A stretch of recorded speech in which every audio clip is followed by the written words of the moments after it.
Si usted tiene hijos jóvenes en la secundaria o el bachillerato, tendrá que involucrarse en una operación masiva de rescate para el tiempo en que el naturalismo haya contaminado su pensamiento. Bienvenido, bienvenida a Pensemos, con el Dr. Ravi Zacharias, presentado por el autor y apologista cristiano, el Dr. Ravi Zacharias. Esta semana, el Dr. Zacharias dialoga sobre la necesidad de la apologética y las formas en las que ésta puede responder las preguntas sobre el cristianismo. Aquí está el Dr. Zacharias con la primera parte de su mensaje, Apologética efectiva para el siglo XXI. Hace muchos años la palabra apologética era bastante desconocida. Si usted estaba en una escuela de posgrado o en un seminario, tenía familiaridad con el término, pero la disciplina en sí misma era relativamente desconocida. La disciplina de la apologética básicamente dice esto: es cómo aprender a dar una respuesta efectiva y la razón de la esperanza que está en usted, con gentileza y humildad, sin tener miedo de enfrentar la verdad y sin tener miedo de presentar una defensa y confirmación del Evangelio. Pero me parece fascinante cuán difícil se ha vuelto esta tarea, incluso en Occidente.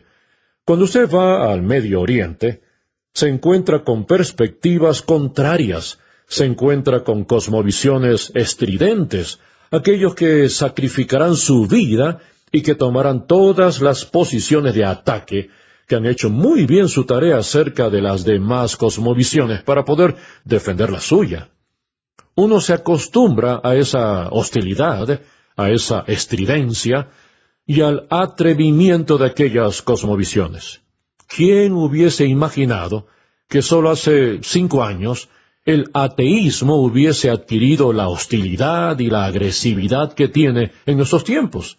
En efecto, se ha vuelto muy agresivo. Soy un erudito visitante regular en la Universidad de Oxford y parte de su equipo de investigadores.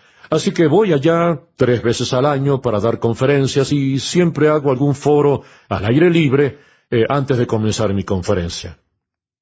Recuerdo hace algunos años, cuando llegué allá, el bulldog del darwinismo y el naturalismo, eso es Richard Dawkins, quien escribió un libro llamado El espejismo de Dios. En ese día, en particular, este profesor de Oxford había escrito un artículo en el periódico haciendo un llamado a la posibilidad de que Oxford debería reconsiderar si realmente debería admitir estudiantes que crean en un creador. La audacia de esa perspectiva proviene de aquellos que se supone que deberían ser la personificación de la tolerancia. E irónicamente, él es profesor en esa universidad, cuyo lema es «El Señor es mi luz». Ya no importa. En la década de 1970, Malcolm Muggeridge dijo: «Es difícil resistir la conclusión que el hombre del siglo XX ha decidido abolirse a sí mismo. Cansado de la lucha de ser él mismo, ha creado aburrimiento de su propia afluencia, impotencia de su propia erotomanía y vulnerabilidad de su propia fuerza. Él mismo sopla la trompeta que derriba los muros de sus propias ciudades, hasta que finalmente se educó en la imbecilidad, se drogó y contaminó a sí mismo para la estupefacción, se vuelca sobre un agotado y golpeado viejo brontosaurio y se vuelve extinto. Ha creado aburrimiento de su propia afluencia. Nos volvimos afluentes y estamos tan aburridos al mismo tiempo. Impotencia de su propia erotomanía. Nos hemos vuelto tan eróticos en nuestras proclividades y en nuestros deseos, y nos hemos vuelto impotentes ante los impulsos naturales. Hemos creado imbecilidad de nuestras ganancias.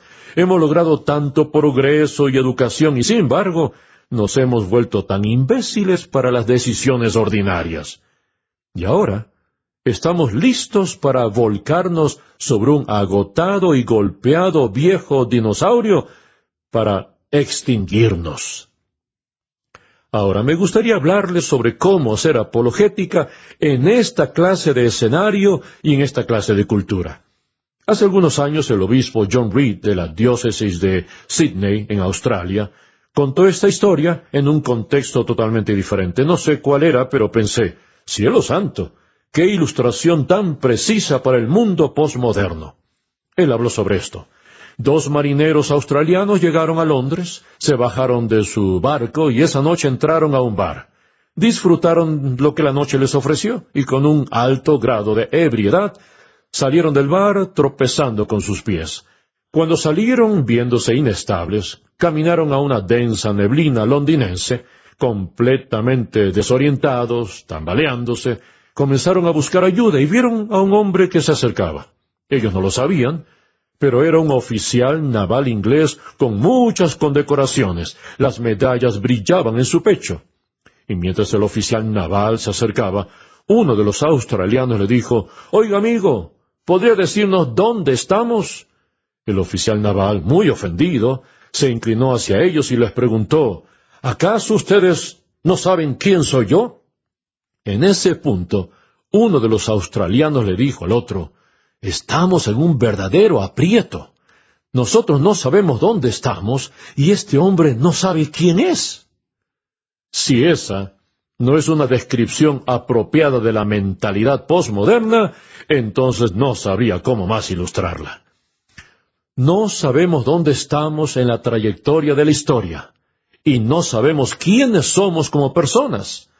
Hace algún tiempo me invitaron a dar una conferencia en la Universidad Johns Hopkins.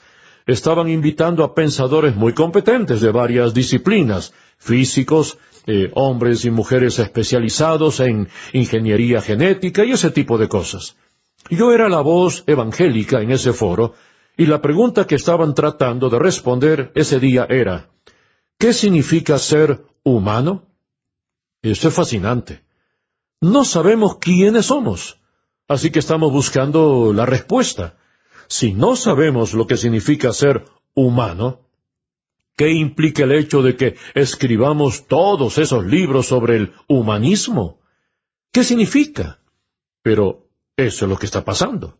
Realmente no sabemos quiénes somos. Permítame advertirle una cosa. Si usted tiene hijos jóvenes en la secundaria o el bachillerato, tendrá que involucrarse en una operación masiva de rescate para el tiempo en que el naturalismo haya contaminado su pensamiento. Recuerdo que un médico me dijo una vez, después de salir de un grave ataque al corazón, aunque era muy joven para tener uno, y yo le dije, ¿qué se siente tener un ataque al corazón? Y él respondió, es gracioso que lo pregunte, yo soy médico, soy especialista en manejo del dolor, y ahora mi pierna me duele, mi mano me duele, mi cabeza me duele, es como si el yo y el dolor estuvieran desconectados. Rabbi, cuando estaba en medio de ese ataque al corazón, la única manera como podría describir lo que estaba atravesando es que yo estaba en el dolor. No podría decir que mi pecho dolía o que mi corazón estaba en un profundo dolor. Era como si el instrumento que se supone que debe generar la vida, el corazón, en lugar de ello generaba dolor, y yo era la personificación misma del dolor. Esa es una fascinante analogía de la cual hablar en la mentalidad posmoderna. Nosotros estamos en el dolor. Estamos en el mundo posmoderno. Si usted no lo cree, vaya a ver algunas de las películas que sus hijos ven y no se asuste con el lenguaje, porque ellos ni siquiera escuchan cuando están viendo la película. Con todo lo que está pasando, ni siquiera lo notan. Están en medio del dolor, están en la mentalidad. Ahora, me gustaría delinearle lo que ha ocurrido en las últimas décadas y luego volver hacia lo que creo que se necesita para que la Iglesia responda en esta clase de entorno. Si no lo hacemos, quedaremos envueltos en tremendas pérdidas de nuestros jóvenes y quedaremos involucrados, como suelo llamarlo, en la operación de rescate para tratar de volver a ganarlos. Alguien lo ha dicho de esta manera. En la década de 1950, los jóvenes perdieron su inocencia. Se liberaron de sus padres por medio de trabajos bien pagados, automóviles, letras de canciones y música. que gestaron un nuevo término, la brecha generacional. En la década de 1960, los jóvenes perdieron su autoridad. Era la década de protesta. Iglesia, Estado y padres fueron cuestionados y hallados insuficientes. Su autoridad fue rechazada, pero nada jamás lo reemplazó realmente. En la década de 1970, los jóvenes perdieron su amor. Era la década del yoísmo, dominada por palabras compuestas que comienzan con autoimagen, autoestima, autoafirmación. Se creó un mundo muy solitario. Los jóvenes aprendieron todo lo que se podía saber sobre el sexo, se olvidaron todo lo que se podía saber sobre el amor verdadero. Unos pocos tuvieron la valentía de decirles que había un mundo de diferencia. En la década de 1980, los jóvenes perdieron su esperanza. Despojados de inocencia, de autoridad y de amor, y plagados por el horror de una pesadilla nuclear, grandes cantidades en aumento de personas en esta generación dejaron de creer en el futuro. Quienquiera que haya escrito esto, lo terminó con la década de 1980, porque es un escrito que tiene unos 20 años o más. Tengo que añadirle esta postdata. En la década de 1990, los jóvenes perdieron su poder de razonar. Perdidos en el mundo del ciberespacio, personalizaron los objetos y totalmente subjetivaron la realidad. Perdieron el poder para razonar. Convirtieron en personas a las cosas y objetos e internalizaron o subjetivaron la realidad, de modo que no hay forma externa para medir lo que es verdad, lo que es bueno o lo que es hermoso. Los cambios que han tenido lugar son marcados y dramáticos, y permítame hacer un bosquejo de algunos de ellos. El primer cambio es la popularización de la muerte de Dios. Ahora escúcheme con atención, porque es una oración complicada. Es la popularización de la muerte de Dios. La idea de que Dios murió fue popularizada por primera vez por el filósofo alemán Friedrich Nietzsche, quien nació en 1844 y falleció en 1900 a la edad de 56 años. Él fue el que hizo popular la frase «Dios está muerto». Irónicamente, el padre de Nietzsche era pastor. Sus dos abuelos habían sido pastores, y Nietzsche dijo esto: «Dios sangró hasta morir a causa de los puñales de los filósofos. Él no podrá sobrevivir. Hemos borrado el horizonte. Habrá que encender linternas en horas de la mañana». Con esto, él se refería a que todo lo que nos daba perspectiva hasta ese punto había sido borrado por la filosofía. Ya no había punto de referencia.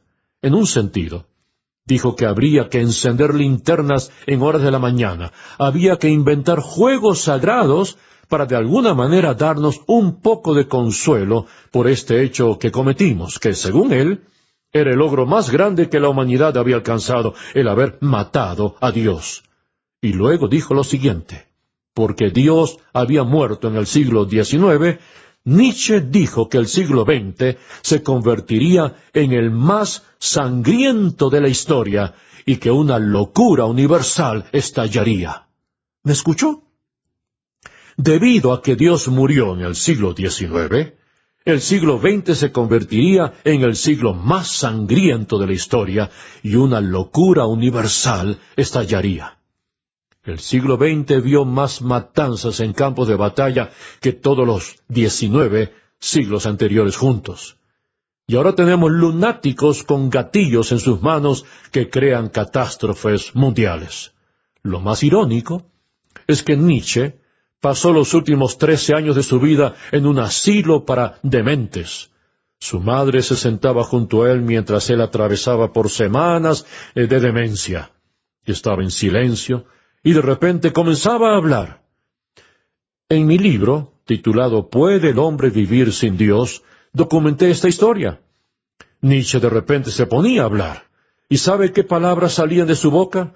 Versículos de la Biblia que él había aprendido en su juventud. La locura universal fue un presagio en la demencia de su propia mente, en la que Dios estaba muerto. Pero esto es lo que quiero que usted entienda y debe estar pendiente de lo que estoy tratando de decir. Cuando personas como Nietzsche escribieron, nos advirtieron de las ramificaciones. Incluso Darwin lo dijo en su libro El origen del hombre. Y dijo, si lo que estoy postulando científicamente resulta ser verdadero, que la naturaleza se lee en verdades y garras, las ramificaciones filosóficas son mortales. La violencia desenfrenada hará de las suyas. Ellos nos advirtieron sobre esto. Así que había al menos un sentido de humildad marginada de que las implicaciones de matar a Dios traían toda clase de ideas que tenían ramificaciones con las cuales la humanidad tendría que ponerse a cuentas. Pues ya no es así. Los ateos son descarados. Sam Harris, un estudiante de neurología, en sus estudios postdoctorales en Stanford, escribió un libro titulado El fin de la fe, al cual respondí con mi libro El fin de la razón. Sam Harris, en una entrevista por televisión, dijo que si tuviera la opción de erradicar las violaciones o erradicar a Dios de la conciencia humana, él preferiría erradicar a Dios. Al agitar una varita mágica, dijo él, preferiría vivir con la realidad de una violación que con la realidad de la religión y los estragos que ha creado. Permítame leerle lo que dijo Richard Dawkins en un programa de televisión. Este es un artículo sobre un programa de televisión. Dijo, por ejemplo, hay un chef bien conocido en la televisión que hizo una hazaña al cocinar una placenta humana y servirla como paté. ¿Escuchó bien? Este chef cocinó placenta humana y la sirvió como paté, frita con cebollas, ajo, jugo de limón y otros ingredientes. Todos dijeron que estaba delicioso. El mismo padre del bebé se sirvió 17 veces. Un científico no puede señalar, como lo ha hecho Dios, que este es en realidad un acto de canibalismo.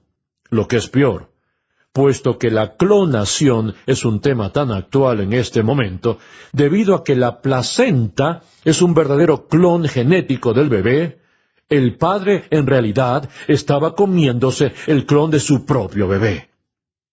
Ahora escuche esta increíble declaración del ateo Dawkins. La ciencia no puede decir si es correcto o incorrecto comer el clon de su propio bebé, pero sí puede decirle qué es lo que en realidad está haciendo.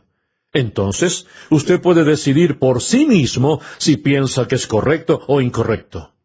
¿Se da cuenta de lo que él estaba diciendo? Por medio del trazo de una pluma, dijo que la ciencia puede decirle lo que usted está haciendo, pero usted se reserva el derecho para determinar si es correcto o incorrecto. Lo que él ha hecho es darle a la ciencia la autonomía sobre la ética también, al decirle que le da a usted el derecho para volverse autónomo y hacer sus propias reglas sobre el bien y el mal. Los científicos, hace algunas generaciones, nunca hubiesen sido tan audaces ni tan agresivos. Uno de los filósofos científicos más conocidos, Michael Polanyi, que escribió el libro Conocimiento Personal, pasó 14 años de su vida escribiendo sobre la ciencia y el conocimiento. Él afirmó que la ciencia no puede retener la soberanía sobre la ética. Eso le pertenece a una disciplina completamente diferente. Pero el científico hoy en día quiere quitárselo. Y luego de haber anulado Génesis capítulos 1 al 3, quieren anular toda la ética y toda la metafísica también. Esto ocurre en nuestros campus universitarios y en nuestras escuelas. Hay una estridencia. En primer lugar, es una tormenta en la que se reúnen el pluralismo religioso y la desorientación de la mente occidental. El pluralismo es algo bueno. Debemos competir en el mercado de ideas, así que no quiero desacreditarlo. Pero es sorprendente cuán irracional y cuán irreflexiva se ha vuelto la mente occidental durante las últimas generaciones, hasta el punto en que cosas como la lógica y la razón se perdieron en los estudios disciplinarios y nuestros jóvenes se convirtieron en personas irracionales. No saben las leyes fundamentales de la lógica, ni cómo comprobar la verdad en contraposición con el error. Si no me cree, sea honesto con usted mismo, y con esto no quiero hacerle de menos de ninguna manera. Más bien es una invitación a pensar, porque hemos sido entrenados a no pensar en muchas disciplinas. ¿Cuáles son las leyes fundamentales de la lógica?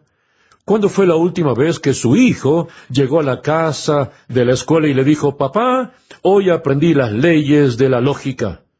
Eso ya ni siquiera se enseña. ¿Cuál es una de las 4 leyes fundamentales de la lógica? Es algo tan simple como esto. Una declaración que es contradictoria en sí misma no puede ser verdadera. Trate de decirle esto a un estudiante universitario hoy en día.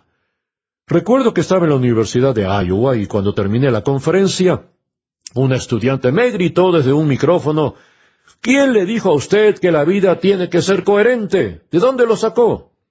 ¿No es esta otra dominación occidental para el resto del mundo, decirle a la gente que la vida tiene que ser coherente? ¿Sabe? Yo la dejé hablar porque uno de los viejos trucos de los diálogos es que si usted permite que cualquier persona hable lo suficiente, muy pronto va a acusarse a sí misma. Esa es la razón por la cual Jesús cuestionaba a sus cuestionadores, para dejarlos hablar, y luego ellos decían, oh, no. Así que le dije, señorita, solo tengo una pregunta para usted. ¿Está cuestionando mi declaración de que la vida tiene que ser coherente? Ella respondió, es correcto. Yo le dije, tengo una pregunta para usted. ¿Quiere que mi respuesta sea coherente o puedo ser incoherente al responderle? Ella estaba demandando coherencia de una respuesta, pero no estaba dispuesta a ser coherente en sus propias suposiciones. Y en tercer lugar, tenemos el poder de informar a través de lo visual. Ahora aprendemos casi todo a través de lo visual, a través de la puerta de los ojos. Estamos haciendo que la gente vea con los ojos mientras carece de conciencia. ¿Me está poniendo atención? Se supone que debemos ver a través de los ojos con la conciencia, pero ahora estamos condicionados a ver con los ojos carentes de conciencia. Los decibeles de sonido nos informan de la realidad por excelencia en 30 segundos de decibeles. ¿Qué causa esto? Incluso la música no parece ser un instrumento suficiente. Queremos imágenes con la música.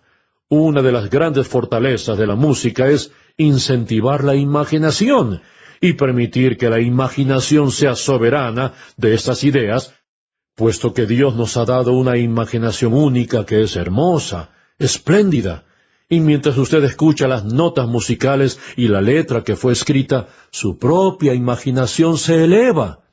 ¿No era hermoso escuchar canciones sobre el cielo mientras nuestra imaginación recibía soberanía? Nos elevaba hacia el cielo, y se lo garantizo, muchos de nosotros lo hubiésemos visto de diferentes maneras. Pero la meta por excelencia era ilustrar cuán glorioso será estar al fin con el Señor, porque ningún ojo ha visto, ningún oído ha escuchado, ninguna mente humana ha concebido lo que Dios ha preparado para quienes lo aman. Pero la puerta de los ojos se ha vuelto soberana por encima de la realidad. Gracias por sintonizar el programa de hoy. Pensemos con el Dr. Ravi Zacarías es un ministerio radial financiado por los oyentes que tiene el propósito de ayudar al creyente a pensar y al pensador a creer. Y es una producción del Ministerio Internacional Ravi Zacarías en Atlanta, Georgia.